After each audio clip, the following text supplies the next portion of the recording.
BJP declared it is battle ready for 2024 polls, releasing its first list of candidates last evening. But there were a lot of surprises in store, especially in the national capital, where the party had won all 7 seats in 2019 elections. The BJP seems to have opted for a rejig. In the 5 names that were announced yesterday, 4 incumbent MPs have been dropped. Heavyweights like Union Minister Meenakshi Lekhi, former Health Minister Harsh Vardhan and Ramesh Biduri have been axed in the new list. The BJP chose to name Bansuri Swaraj from New Delhi in place of Meenakshi Lekhi. Praveen Khandelwal replaces former Health Minister Dr. Harsh Vardhan in Chandni Chowk, and Ramesh Biduri with Ramveer Biduri in the list.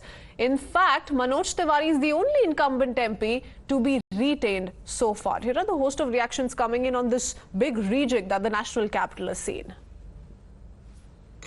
ये जो ticket है ये मेरी बांसुरी स्वराज की ticket नहीं है। ये लोकसभा जो नए संसदीय क्षेत्र है नई दिल्ली के, ये प्रत्येक भाजपा के कार्यकर्ता की है। तो जब इतने सारे लोग हमारे साथ हैं तो बड़ी से बड़ी चुनौतियां भी परास्त हो जाएंगी। देखिए, मेरे जैसे साधारण कार्यकर्ता को इतना बड़ा मौका मिलना, मैं अभी भी यकीन नहीं कर पा रही हूँ कि एक सपना पूरा होने के बराबर है। मैंने सपना भी नहीं देखा था, अगर सही कहूँ तो। मैं आदरणीय प्रधानमंत्री श्री नरेंद्र मोदी जी का और अपने राष्ट्रीय अध्यक्ष जगत प्रकाश नड्डा जी का धन्यवाद करती हूँ। जनता आम आदमी पार्टी और कांग्रेस पार्टी साथ आए हैं, वो कितना बड़ा फैक्टर रहेगा दिल्ली में? जब जैसा कि हम पिछले 10 साल के कामों को लेकर जाएंगे, 2019 में जो संकल्प पत्र था उसके 95% काम पूरे हुए हैं। 2014 के 90% हुए हैं। पिछली कोई भी काम प्रधानमंत्री नरेंद्र मोदी जी ने छोड़े नहीं है।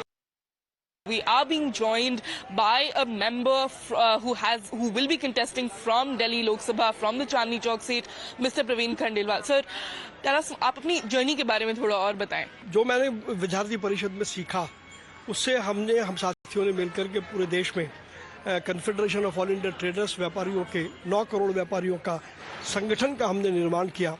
और पिछले 10 सालों से जिस प्रकार से प्रधानमंत्री श्री मोदी काम कर रहे हैं, उनकी एक एक योजना को हमने देश के कोने कोने में पहुंचाया।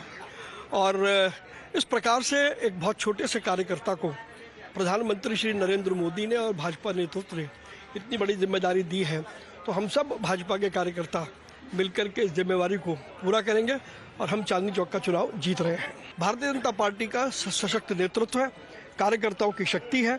इन सबको मिलाकर के हम बाजार में उतर रहे हैं और एक एक घर जाएंगे। मोदी की गारंटी और 10 साल में प्रधानमंत्री ने क्या काम किया, ये हम लोगों को बताने वाले हैं। आपको फिर से पार्टी ने तीसरी बार भरोसा आप पे जताया है, कैसे देखते हैं इसको? बहुत कृपा है पार्टी की, बहुत विश्वास उन्होंने दिखाया है। और ये विश्वास सिर्फ हमारे पे नहीं दिखाया, बल्कि हमारे नॉर्थ ईस्ट दिल्ली के प्रत्येक मतदाता पे और बच्चे बच्चे पे दिखाया है। हालांकि हम ये भी जानते हैं कि भारतीय जनता पार्टी में टिकट मिलने से कोई ऐसा नहीं हो जाता है कि वो बहुत बड़ा हो गया और बाकी जिनका नहीं मिला वो बहुत छोटे हो गए। ऐसा नहीं है। हमारे यहाँ जिसको जो काम दिया जाता है वो करने के लिए तैयार होता है। लेकिन फिर भी हमें दिया गया है तो हम पार्टी के शीर्ष नेतृत्व का, नरेंद्र मोदी जी का, नड्डा जी का, अमित शाह जी का, राजनाथ सिंह जी का धन्यवाद करते हैं।